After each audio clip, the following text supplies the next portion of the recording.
Hello and welcome everyone. Thank you for joining.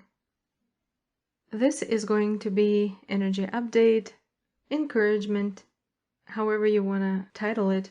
Just remember that there is always more happening behind the scenes, whether by the forces of the light or by something else that we don't like. Always more than we can fathom, especially than our physical senses perceive. This year has started rapidly, for many entering the quantum age, being able to see beyond the illusion, and is becoming more open, exposing itself, and at the same time the thoughts of where is it gonna go appear. Well, just like in anything, in order for new to come, what you need is letting go of the old. This is what we are observing, the old collapsing. It is basically a game. The problem is when it affects people's lives, but it's not the first time that people were used as toys. So overall, games in various areas of life folding in on themselves. But what will happen when they bring themselves back to life, perhaps with the help of something that should not be in the psyche of humanity, something overly artificial?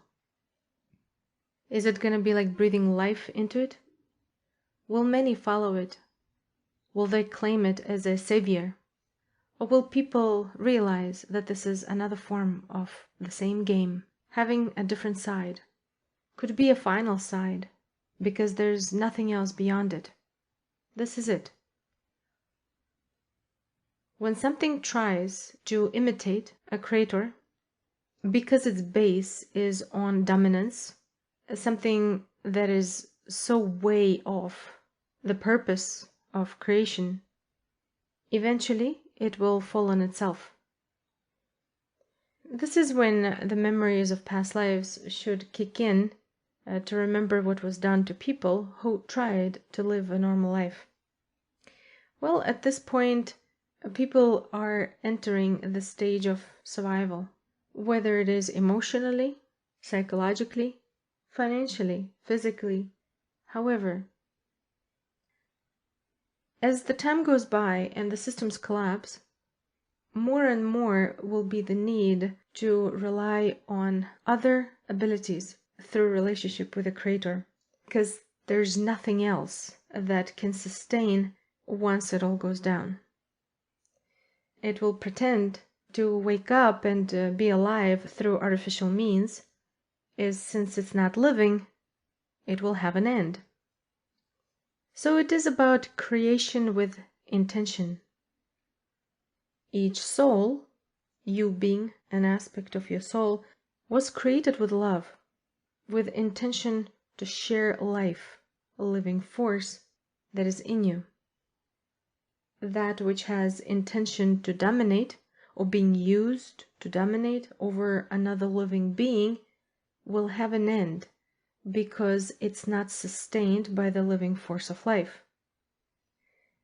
Those who follow that trend are basically partaking of non-existent foods, dopamine effect, so to speak.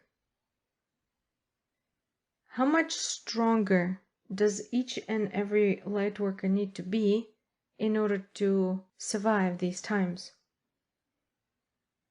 Regardless of how bad or how good it feels currently, it is like being in the middle between two worlds, where chaos in the psyche, in the conscious mind, will continue dictating those what ifs, danger, alert.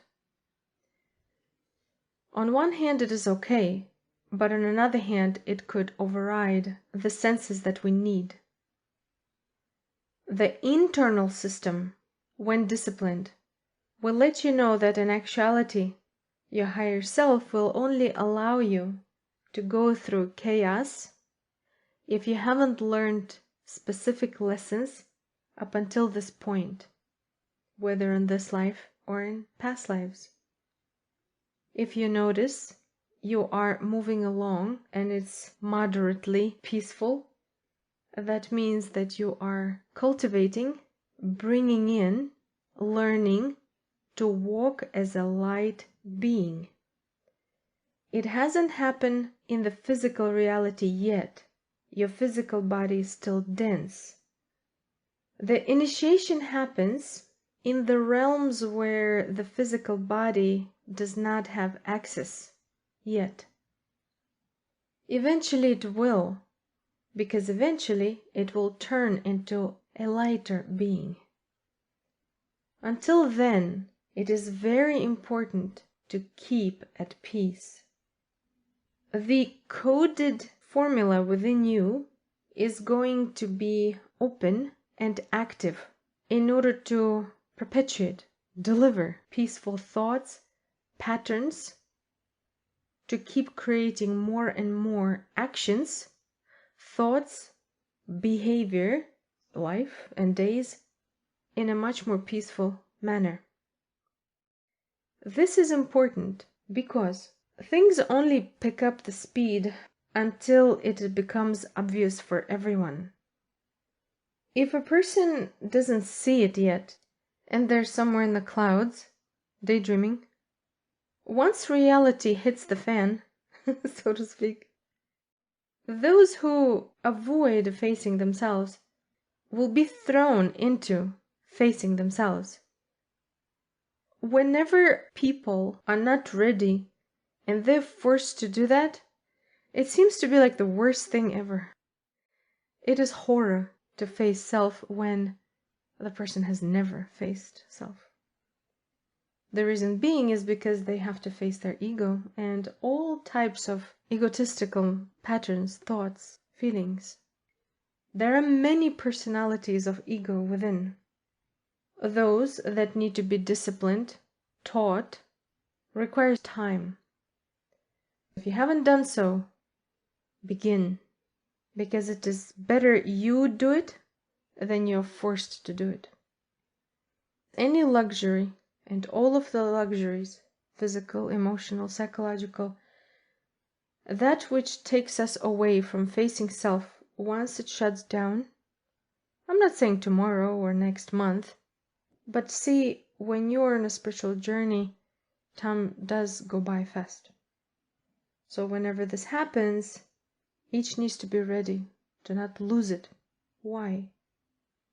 Because once it collapses, the new, that which will take into the next level, stage of consciousness, will be available for those who can see. No one is going to choose and pick and say, you go, and you go, and you go. It doesn't work this way. Those who see it themselves, who brought their energy up to that level, their vibratory rate, it spins and it goes faster and faster and faster, and it needs to get to at least such high level that no matter how institutions get torn down, that it would not bring the psyche of the being down. See, it is easier said than done.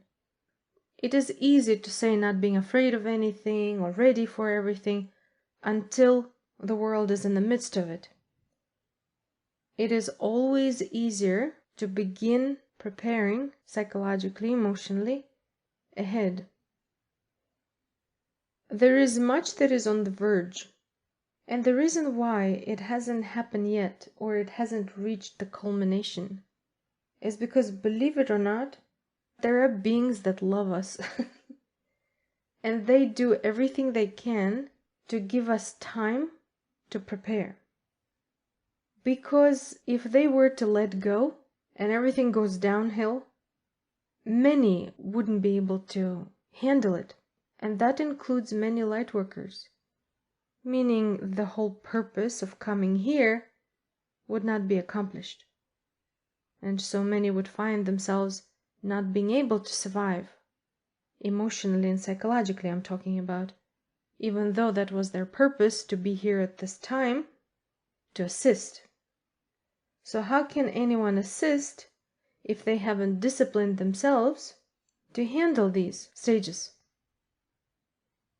One of the ways to do that is slowly beginning to let go of those activities, interests that haven't been productive. Look around. It could be a thought pattern, a belief system, a hobby, activity, foods, drinks, whatever that may be. If and when you discover it is not productive, begin letting go by means of substitution with something that is productive. The change may not be instant. It may not be over a week or a month. But by you setting a different intention and shedding the old to align with something lighter, you are changing your inner. And that inner is what is going to see that new once it's available. So in order to be able to perceive the entrance into a new world, so to speak, new society, one would need to even be able to notice it. There are a few signs to show you that you are there. One of those is when you are presented with synchronicities through divine means, not artificial means that listen to you, and then they present it in a form of, quote, synchronicity. Something divine, as in it couldn't have been manipulated. These synchronicities lead you to the next and the next step. They also answer questions. They provide means to a change of perception. Because when a person gets on their spiritual journey, their usual emotional atmosphere is they think that they're very, very important, and they think whatever they see is the most important and the most enlightening, and this is where they stop being productive towards themselves. So letting go of that notion that whatever you see on your journey is the most important, or you're the most enlightened because you saw something, you felt some tingles, because there is always more. Being open to more, deeper realization, there is always more. Every time you think you're ahead, there is way, way more, and there are people who are ahead. Once the realization kicks in, as in, oh my God, I thought I knew a lot, and turns out I don't know anything, is one of the ways to be open to something new. And when you don't know what it is, ask. It's not much, you know. Dear God, show me what I need to know. Is it that difficult? But this is only if you care. See, when we care, we do it. When we don't care, we don't do. In anything. When you ask, know that there is a universal law that happens between a creator and creation. It is made this way. Creator creates creation with a lifetime guarantee of answering questions. This support and guidance is not always going to be visible or feelable to the physical senses. Since the Creator is vast, and there are many, many aspects to you, when you're open, you will be able to see more answers given to the aspects of you that are not physical. What this means is to pray more, to focus your mind more, aka meditate, in silence or nature sounds. Guided meditations are good, but in silence should be exercised daily. There is so much to you. There are so many layers. And yes, it is difficult to be able to see all of them, to feel all of them, to perceive all of them. We do a lot of work in the astral realm when we sleep. But that aspect in the physical is undergoing a big cleansing right now. In order to help withstand this pressure, take action as well. If you want to cleanse physically, do organ cleansing. Go on a fresh diet. Whatever is in season, fruits, vegetables, herbs, go for it. Drink plenty of water with electrolytes. Whatever is produced by the earth, great for the body. So wherever you live, whatever fruits and vegetables that are in season, take advantage of it. And that which is produced by machine, make it rare.